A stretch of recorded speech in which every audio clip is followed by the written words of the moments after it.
Maupo po tayo lahat. Secretary Maroas, Secretary Junabaya, siyempre the big man of the Senate, Senator Frank Trilon, ating pong kasalukuyan at babalik na gobernador, walang iba kundi si Art Defensor, siyempre ang kanyang katuwang, si Buboy Tupas, susunod po natin kongresista sa unang distrito, si Richard Garin,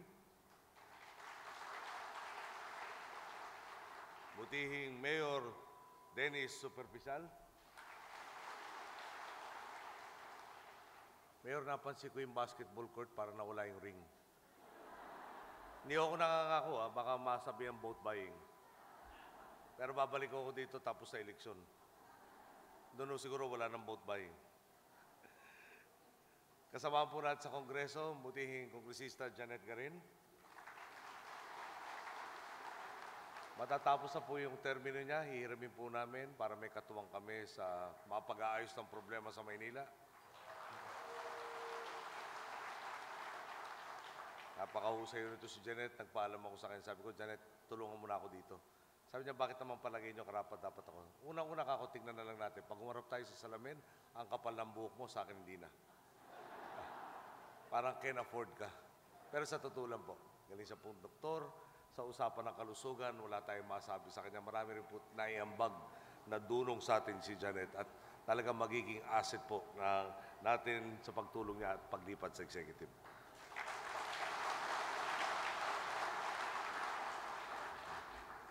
Siyempre, susunod nating kongresista, walang iba kundi si Kadjo Goriseta. Congressman Toto Defensor. Ang butihing pong Secretary General ng Partido Liberal, si Mel Senen Sarmiento. Binibigyan po namin importansya parati Secretary General dahil nung araw po ako yan eh. Bago ako, tatay ko naman, naging Secretary General. Ibig sabihin po, ang gandang pakinggan sa English eh. Secretary General, di ba? Pag tinagalog ko, dakilang alalay. At dakilang utusan. Basta kung may problema partido, Secretary General ang umaharap. Representative Sharon Garin of the party list Ambis OWA. Inagalang po natin si Manong Oka Garin sa naging susi sa pagkakabuo ng ating ticket dito po sa Iloilo. Local leaders from the 1st, 2nd and 3rd districts of Iloilo, fellow workers in government, honored guests, mga pinalangga kong ng Kasimanwa. Maayong hapon. Meron pa akong 2 minutes eh. Maayong hapon sa tanan. Sabi po ni Mark kanina, pinalangga ko raw. Palangga ko ang Ilonggo. Sabi ko, pwede ba isama mo na yung Ilongga? Pero ibang kwento ho yun, pagbalik ko na lang. Pebrero lang nang huli tayong bumisita rito sa Iloilo. Tama po yung sinabi ni Mar at maliban sa na-miss ko po agad ng mga Ilonggo at siyempre Ilongga. Sa totoo lang sa Tarlac, di pa ako nauwi para makampanya. Hindi ko naman sinasabing napaka-sigurado ng makakatiket natin doon na hindi na kailangan dalawin. Sabi no, parang pag hindi mo hiningi ang tulong, baka hindi ka tulungan talaga. Pero importante po, at lalong importante po dito sa Segunda Distrito, at papaliwanag ko sa inyo in a little while, bakit napaka-importante. Okay. Talaga naman pong lagi natin hinahanap-hanap ang init ng inyong pagtanggap at suporta. Siksik man ang schedule natin ngayong araw, sinulit nating dumiretso sa Santa Barbara para makapiling at pasalamatan ng ating mga kababayan. Madamo gid nga salamat sa pagpatigayon kag pagsugod sa pagbag-o. Madamo nga salamat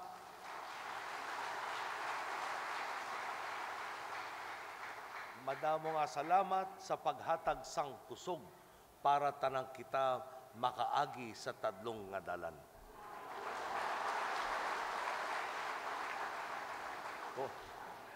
Mukhang pati yung bata natuwa sa akin. Nakachamba lang ngayon niya. Papasok na nga po tayo sa kalagitnaan ng ating termino at narito po tayo para bigyan din. Ano po ba ang ibig sabihin ng tuwid na daan? Kung pwede ho, dumiretso na tayo. Dumako po tayo sa resulta ng ating matuwid na paninindigan. Matingkad na halimbawa nga, Ang budget po ng DSWD, mula nung nag-umpisa tayo hanggang sa kasalukuyan, ay itinaas na natin ng hindi 5%, 10%, kundi 268% buhat po tayo nag-umpisang manungkulan. Ang kagandahan nga po nito, dati-rati po 800,000 mga benepisyaryo o household beneficiaries lang ang inaabot ng Pantawid Pamilya Pilipino Program. Ang bago pong report ng Kalihim Dinky Suliman sa atin, ngayon mahigit 3.85 million households na ang ating natutulungan. Naalala ko nga ho, dito pala pinagsabi sa akin na pag hindi raw sila naupo sa pwesto o nabalik sa pwesto, mawawala raw yung mga membership sa Pantawid Pamilya Pilipino Program. Hindi ko na malaman kung anong papel nila doon. Sila ho yung nagpatatag ng 800,000. Kami po yung 3.8 million. No? Kaya, excuse me na lang. No? At saka na kayo sumakay. Ang DepEd naman po, na may pinakamalaking budget sa kasalukuyan, or ayon sa ating saligang batas, dapat pinakamalaki sa education. Inakit na rin natin ang budget sa 44%.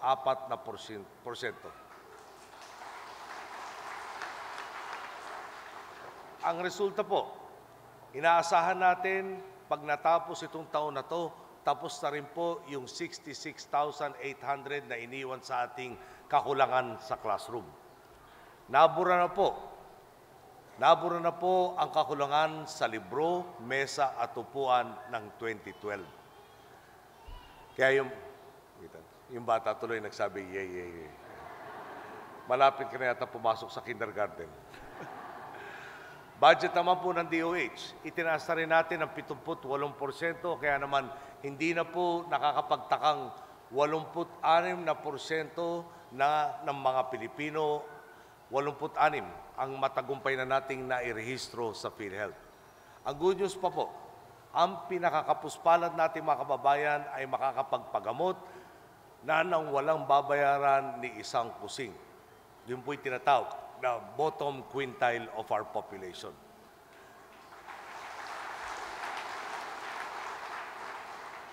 Sa DPWH naman po, 23% na ang itinaas ng kanilang budget. Dahil sa mabuti pamamahala, may tapat at patas ng bidding. Natatapos natin ang proyekto at madalas po, hindi halos parang every time na lang, mas mababang halaga ang ginagastos natin imbis na yun sa budget. For instance po, sa Quezon City, meron pong intersection yung Quezon Avenue at saka Araneta Avenue. Yun po'y parating traffic. So gumawa ng underpass doon. Yung underpass po, iniwan sa aming budget, sabi kailangan raw estimate, 690 million. Dahil maayos po ginawa ni Secretary Singson, naging 430 million ang binayaran natin, hindi 690.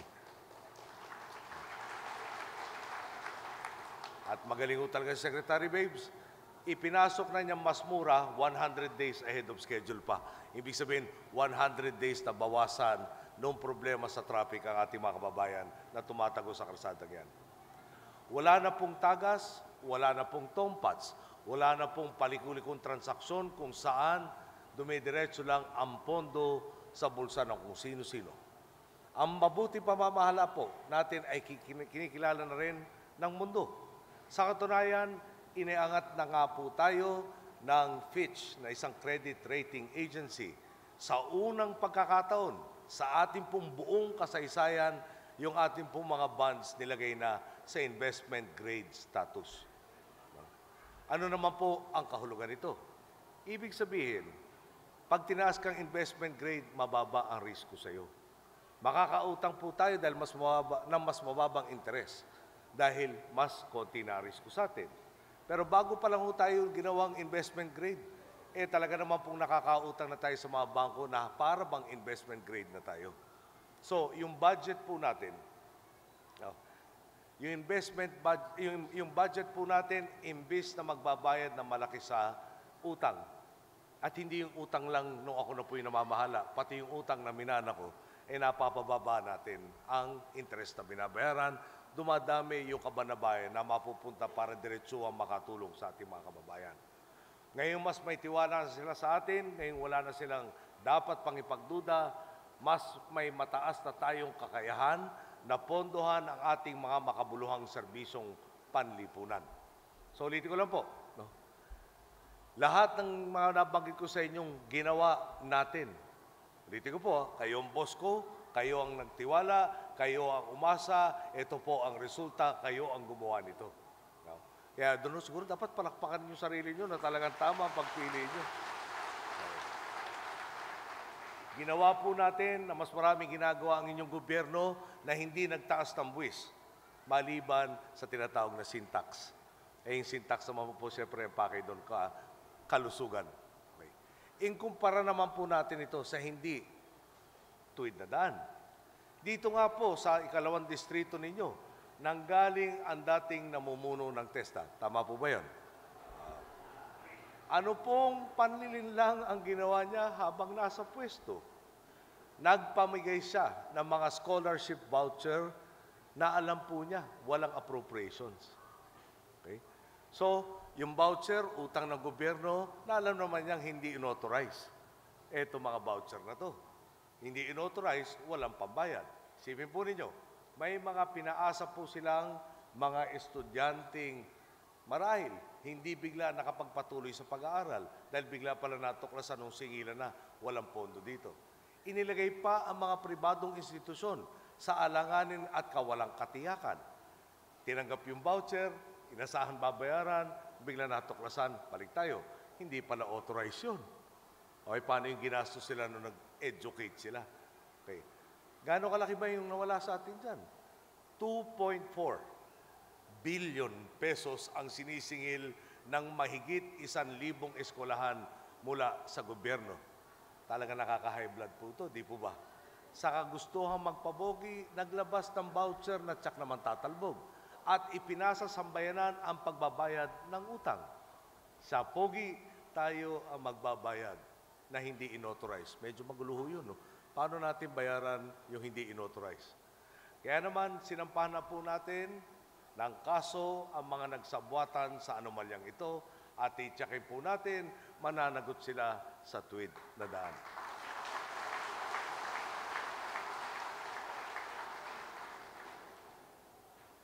Pwede ko ba ikumpara si Manong Kadyo?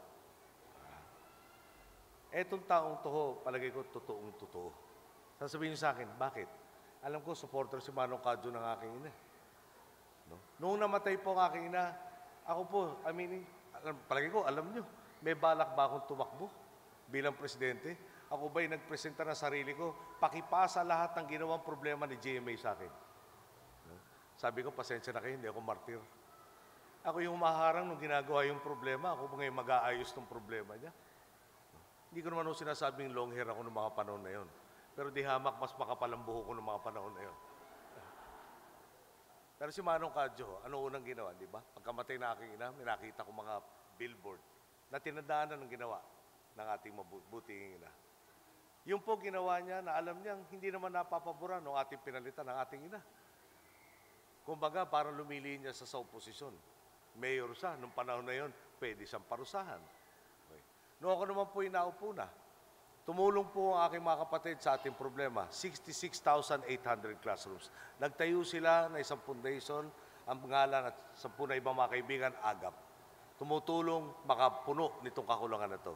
Pinuntahan ang buting Manong Kadyo. Sinabi, meron nung nakalaan ditong eskwelahan para sa inyo. Ang sagot po niya, kumpleto na kami ng eskwelahan dito. Malamang doon sa ibang lugar ay kulang pa, ipasa ko na sa kanila. Hindi uswapang. Marunong umintindi ng kailangan ng kapwa.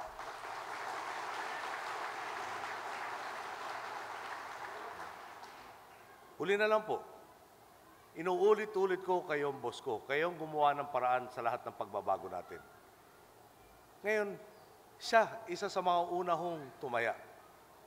Siya po, sa totoo lang, hindi natin kabilang sa partido nung panahon na hindi pa ako nagdedeklara, pero naging klaro, natatakbo ko, nagpaalam siya doon sa kanilang samahan at naniwala siyang tayo ang pagtutulungan natin, ang magiging susi sa tunay na pagbabago po dito po sa ating bansa. Ibig sabihin po noon, galit na yung nakaupo at kung nanalo pa yung kanyang iniwanan, dalawa na may galit sa kanya, pero pinanindigan yung palagay niya tama, Kaya siguro naman po, tama na gawin natin kongresista ng ikalawang distrito si Manong Kadyo.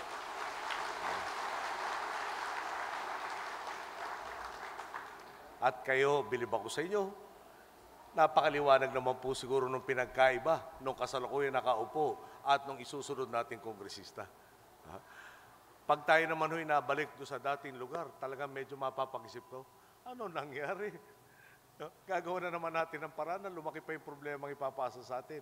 O punta tayo sa katulong sa solusyon. At ang alam po niyan, Kadyo Goriseta. Malinaw naman po ang pagkakaiba ng estilo ng aming pamamahala.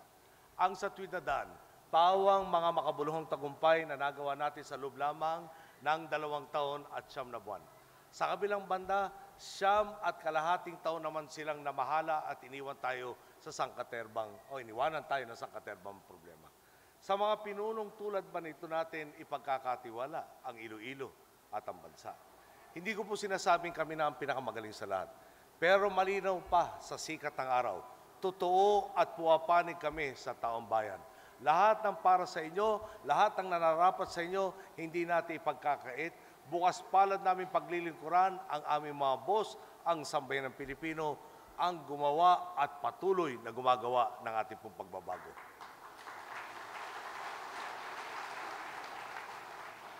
Sorry paminsan-minsan lang naman tayo magkakarga ng bangko. Yung pinalitan ko, 9.5 years. Tayo po, kulang-kulang 2 years, 10 months. Yung nagawa namin, kaya nilang inulit-ulit. Hindi nila ginawa. Choices po yan. Hindi na natin mababawi yung 9 kalahating taon na lumipas. Pero ang tiyak ko po, kaya pa natin pagandahin ang ating kinabukasan. Ang pakiusap ko lang, bigyan po ninyo kami ng makakatulong.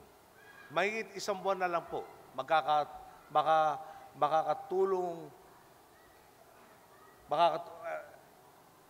1 buwan na lang po at eleksyon na. Muli na mga harap ang sambayan ng Pilipino sa sangandaan. At kung ako po ang tatanungin, malinaw naman pong kasama na natin ngayon ang mga pinunong magpapaarangkada ng ating pag-usad sa tuwid na daan. Ang Team Pinoy na magsusulong ng matuwid na pamamahala sa Senado, narito po rin ang mga lokal na pinuno na kasama natin sa tuwid na daan na magsisilbing katuwang ng pambansang pamahalaan sa paghahatid ng serbisyo sa Iloilo. Kung gusto nating lalong umarangkada ang inyong probinsya, huwag na natin pagkatiwala ang Iloilo sa mga pinunong ginagawang industriya ng panlalamang at pagpapakapal ng sariling bulsa, ang pamumuno. Alam nating hindi na maluloko ang mga Ilonggo ng mga doble kara.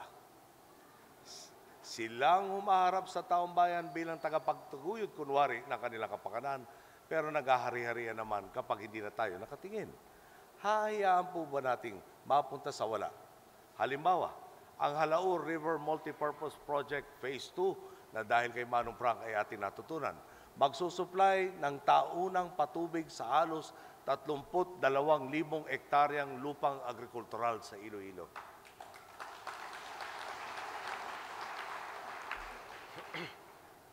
Paano naman ang mangyayari sa mahigit 20,000 magsasaka na napipintong makinabang dito? Tanungin ko nga po kayo, maasahan ba natin mula sa mga tiwali ang 17,000 trabahong malilikas sa pagtatayo pa lang ng proyekto ito? At ang tinatayang 32,000 nating kababayan na mabibigyan ng tiyak na pagkakakitaan oras na makumpleto ito. Buti nga po't nariyan ang inyong kasimanwang si Senator Frank Drilon na talagang nakatutok sa pagsasakatuparan nito. Patunay po si Manong Frank, kapag nasa tamang lugar ang puso ng ating mga pinuno, napakalayo talaga na mararating ng Pilipino. Alam po nyo, sa amin po sa Tarlac, nagkaroon sa Pilipinas ng earthquake noong 1990, pumatok yung Pinatubo 1991. Ginulpe yung irrigation system sa amin sa Tarlac noong earthquake. Yung natira, inubos ng Pinatubo. Mga kababayan ko po, kadalasan sahod ulan. Inaayos pa namin ang pagkukunan ng tubig. Ano ibig sabihin ng sahod ulan? Pag nagsasaka ka, doon sa panahon ng tagulan, makakapagtanim ka. Pag tumigil na yung tagulan, sorry na lang. So sa amin po, 1 harvest a year. Pag naitayo itong Halaur na to, taunang o buong taon may tubig, ang lalabas po raw niyan ay 5 harvests every 2 years. Kung sa amin ho nailagay ito, ang laking diferensya sa estado na kabuhayan ng ating mga magsasaka. Mas ready ho kayo, naunang nakita po ni Manong Frank, sa bagay nauna rin yata inisip itong proyektong to, 1960 pa raw. No? Hindi na natin mababawi yun, pero kaya natin tapusin ito. Ang commitment po ng lahat ng involved bago ako buwaba sa 2016, buong-buo na po itong proyektong to at tapos na. Bago pa noon, mapapakinabangan na yung portions, pero kabuuan by 2016.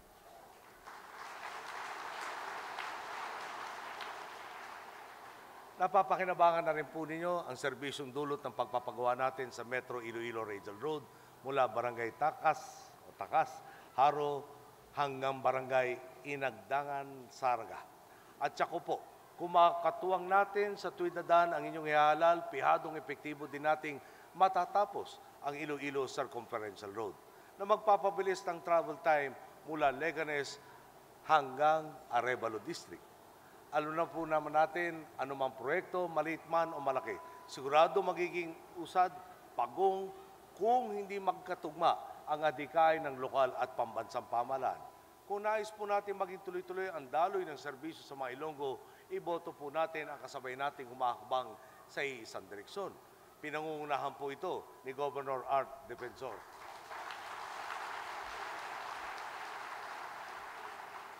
Kailanman po'y hindi kumupas ang dedikasyon paglikuran ang inyong probinsya.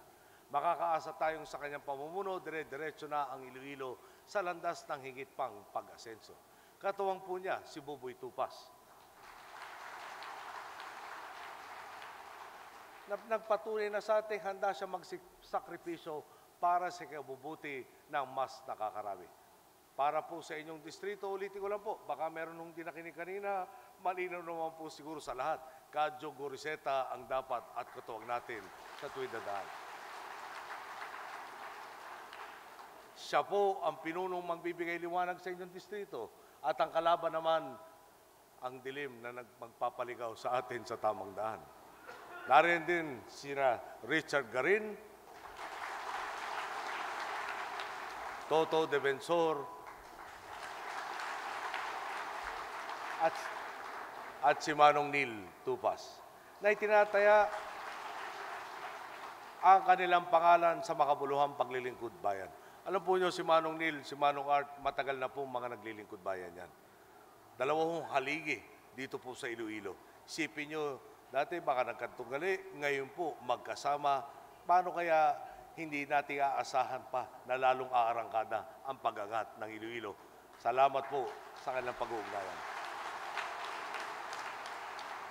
Siyempre, hindi rin natin makakaligtaan si Junjun Tupas na pinangunahan ang ating laban para mapatalsik sa pwesto ang tiwalang punong maestrado. Nauugat po ang pagbabagong tinatamasa natin ngayon sa bayanihan na mas nakakaraming Pilipino upang ihatid ang Pilipinas sa mas maliwanas na kalagayan. Kailangan po natin na mga pinunong imbis na maging pabigat ay mangungunang pumasan sa problemang hinaharap ng bayan. Kaya nga po, alam kong iisa ang ating adhikain. Kaya tumaasa akong iisa rin ang tutok nating lahat sa susunod na halalan. Tapat at tuwid na pamumuno at walang patid na pagkakapit-bisig upang sabay-sabay nating maisagwa ng bangka ng bayan at mapabilis ang ating paglalakbay tungo sa katuparan ng ating mga pangarap. Alam po nyo, bago ako magtapos, baka ipaliwanag ko lang ano ba ibig sabihin ng makatulong. Alam naman po nyo na kailang biyahe na rin tayo bilang naging presidente. Parati sa biyahe, kinakausap natin ang mga negosyanteng baka pwedeng mamuhunan sa Pilipinas. At syempre, naniligaw tayo. Pagdating doon, come to the Philippines. Yeah? We have an educated populace. We have a hardworking populace. You have a government that will help you to ensure the profitability of your firm so that you would be guaranteed and you would be satisfied that you made the right decision. Di ba? Ganun ang trabaho ko, chief salesman. Pagdating ko sa Pilipinas, naniwala sa atin, at yung mayor, hindi ho natin kasama sa tuwid na landas. O yung governor, pag humingi ng business permit, sasabihin ng negosyante, Mayor, we want to apply for a business permit. At sinagot sa kanya, it depends. Pag dumating kay governor, at ganoon rin ang tanong, well, it's difficult. Ano mangyayari sa atin? Siyempre, di ba? Lahat naman tayo ay nanligaw na o niligawan. Pag nawala na yung tiwala, Ano ang mangyayari? Yun ang ibig sabihin ng katulong sa tuwid na daan. No? Kailangan, pag inisip, pag tinanong, sino ang boss? Baka kami, taong bayan. Pag sila sinagot, sino ang boss nyo? Baka kami. Hindi na tayo magkakasundo niyan. So, pakiusap ko, siyempre, kailangan naman natin ng mga senador. Sipin nyo kung meron tayong 12 senador hindi kasama dito. Every time na lang may kailangan tayong batas. Unang-unang batas na kailangan natin, taon-taon budget. 12 against 12-4. Ano nangyari? Reenacted budget. Ano yung sabihin nun? Hindi natin matutugunan yung kailangan. Paano kung kada batas na kailangan natin, katakot-takot na transaksyon ang mangyayari? 4 na po ang pinagpilian natin kandidato sa Team Pinoy bago naging 12. At isa sa pinakabatayan dito, ano ba ang napakita na ng ating mga kandidato? Ano ba ang mapapagmalaki natin sa ating mga kababayan na dapat itong 12 to ay tulak natin? At siguro sa madaling salita po, lahat sila dumaan na sa pagsubok at lahat nagpakita na ng ano maasahan natin. Sabi nga ho, para makita ang paroroonan, tingnan ang pinanggalingan. Nagsalita na ho yata ang iba nating mga senador dito kanina. Kaya lang baka ho, pag lumapit na eleksyon, may maligaw tayong iba. Ulitin ko lang po. Pwede bandaan ako na lang muna ang mga pangalan. Kanina po, nakita natin si Jamie Madrigal. Di ba? Sensya na po kayo kung wala na sila dito. 90 days para umikot sa 80 provinces. Maski na 1 province a day, medyo masikip dahil may Holy Week pang minus. Di ba? At bawat probinsya, hindi naman isa lang ang pupuntahan mo. Okay? At pag hindi mo pinuntahan, baka magtampo sa'yo. No? Kaya pagpapasensya na po natin, kung wala ho sila dito, pero si Jamie Madrigal, pag tinitingnan nga po natin, di ba? Parang parating maayos yung malumanay, maliwala sa muka. Dahil hindi ho tayo tiwali. Pag nakatapat naman niya, itiwali. Talagang may tingin ho si Jamie, baka manlamig ang dugo ni Inuman. Dahil talagang kontra sa kurap, tulungan po natin si Jamie. Nandito po ang butihing ina ni Sani Angara, si Ma'am Gloria Angara. Sa pagpapalaki ho ni Tita Gloria, ito po yung Gloria, may Gloria talagang Pilipinas. No? Nakita natin ang isang anak na Sani Angara, baguhang kongresista, nakasabay ko sa kongreso, may abusadong presidente, lumaban sa pamamagitan ng impeachment, itinaya ang kanyang political career. Dahil para sa kanya, importante magpakatotoo sa mga boss at hindi na bali kung siya ang paparusahan. Basta naging totoo siya sa mga taong nagtiwala sa kanya. Yan po ang kailangan natin. Hindi tumatalikod sa kanyang boss, pinanindigan ang karapatan ng mga kanyang mga boss. Sani Angara po ang ngalan, dalhin po natin sa Senado. Dito po ang butihing asawa at bagong asawa ng aking pinsan si Bam Aquino, si Timmy. May nagtanong ko kay Bam isang beses kung siya raw po ba'y pamangkin ko or kung siya raw po ba'y anak ko. Yung isa po medyo malisyoso pa, baka anak ko raw sa labas. Sus Mario Joseph ka ako. Hindi na ako nakapag-asawa, hinahanapan pa ako ng anak. Pinsan ko po si Bam. At alam naman po niyo kung sino matanda sa amin, di ba? Pag nagtabi yung litrato namin, parehong edad namin. No? Pareho kami, may 5 at may 3. Yeah? Siya po 35, ako po 53. Kaya parehong-pareho. Pero sa mas seryosong parte, no? Kurso niya sa Ateneo ay tinatawag Management Engineering. Nag-graduate po sa valedictorian ng class niya sa Management Engineering pa. At summa cum laude. Makapasa ka lang ng Management Engineering, talaga ang tindi na ho nun. Mamili ka na ng trabaho. Pero pag gano'n na, pumasa ka na, summa cum laude ka pa, valedictorian ka pa, talaga mamili ka na ng napakaraming trabaho, inaalo ka, papasalamatan ka pa nung tanggapan na napapasukan mo. Pero siya ho, lumaki nung panahon, 6 years old, nung nakita niya pinaslang ang aking ama. At nakita niya kung ano ibig sabihin ng sobrang, yung kamalian na ginawa at anong dapat gawin para kontrahin yung mali. At yun po humubog sa kanyang buhay. Imbis na gamitin yung kanyang abilidad para sa sarili, minabuti niyang tumulong una sa kabataan at ngayon po sa tinatawag na microfinance. Madagdagan ang kakayahan ng ating mga kababayan, umangat at mabigyan ng oportunidad, iangat ang kanilang buhay. Yan po ang kalibre ng kandidatong kailangan po natin sa Senado. Huwag po natin sana kalimutan, si Bam. Dito rin po si Luis Ontiveros, ang butihing pamangkin ni Risa Ontiveros. Si Risa, nakita naman natin una na yung eksperyensya ng publiko, di ba, talk show host. Pwede naman sabihin, nag-aambag na ako sa lipunan. Nandun ka sa studio, nasa aircon, tinatalakay yung may init na isyong buwabagabag sa buong Pilipinas, di po ba? Pero kulang sa kanya yon. At saka minabuti niya. No? Na imbis na simpleng buhay na ganun, komportable, dumamay dun sa mga nasa laylayan ng lipunan. Ipaglaban at maging boses ng mga walang boses at mga hindi kayang lumaban. Ang problema nila, hinako na niya.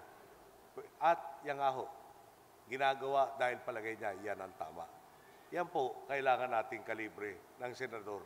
No? Maliwanag, no? Na nakasalalay o nakatayasa sa boss natin, hindi sa anumang bagay, interest niya, paglingkuran ang ating pumakabayan, lalo na ang kababaihan at lalo na yung mga nasa laylayan ng lipunan.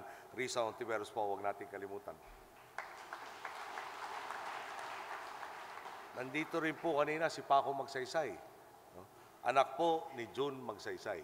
Simple na lang ho kay June Magsaysay. Siya po ang nagsiwalat sa atin ng fertilizer scam at iba pang mga nagawa niya habang siya ay nasa Senado. At marami na rin po siyang ibang nagawa pa sa ibang larangan ng buhay. Ano ba yung fertilizer scam kung nakalimutan natin? Tulungan raw magsasaka, bibigyan ng fertilizer. Ang problema, magsasaka ng mais at saka palay. Ang binigay ng fertilizer, pambulaklak. Mahal pa, overpriced. Mahal na, maling fertilizer, hindi pa diniliver. Ganun katindi yung mga tiwali na ating pong pinalitan.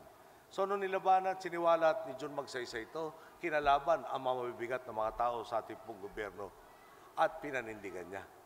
Maulit, sinubukan, binigyan ng krus na landas, sangka. Protektahan ang sarili, protektahan ang mga taong sinabi mong paglilingkuran ko. Marami pang ibang prebang pinakita sa atin si June Magsaysay. Sigurado kung ang tatay niyang yumaong Presidente Ramon Magsaysay, tinitingnan ang mga nagawa ng kanyang anak, talaga nakangiti at sinasabing, tumutuo ka sa ating mga kababayan. Dapat po natin ibalik sa Senado si June Magsaysay. Nandito po ako makatawan kay Coco Pimentel, si Tita Bing Pimentel. Ano naman ang preba ni Coco? Coco, kasabay ko, tumakbo senador 2007. Nadaya. 6 na taon na terminong binigay nyo, anong napala niya? 1 year, 10 months. Okay.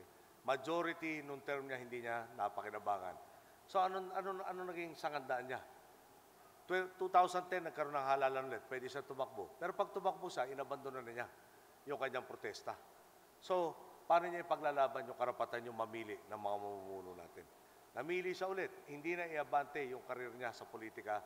Inabante niya ang interes ng taong bayan na yung mandatong pinagkalob, ipinaglaban po hanggang nagtagumpay. Ulit, taong inintindi ang nakakarami at hindi sarili, may prinsipyong ipinakitang tunay na nakipaglaban. Kailangan po natin ibalik si Coco Pimentel.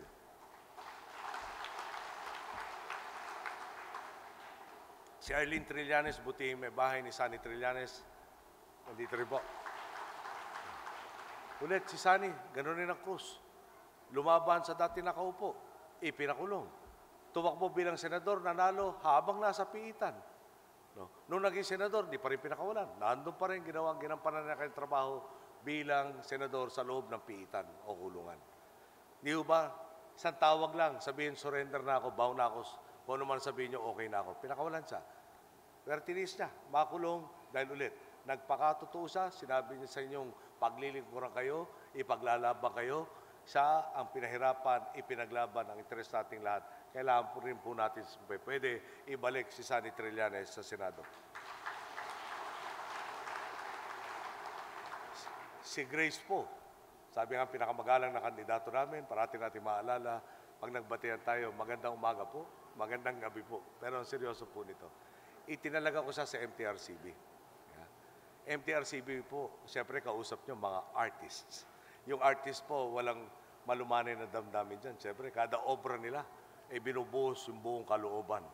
At pag ginalaw mo yung obra maestra nila, medyo malaking away po yan.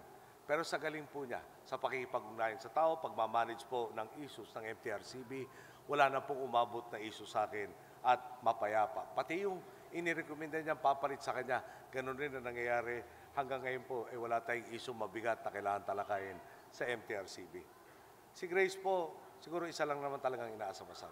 Tatay niya may magandang hangarin para sa sambayanan, hindi nagkaroon ng pagkakataon mapatupad to.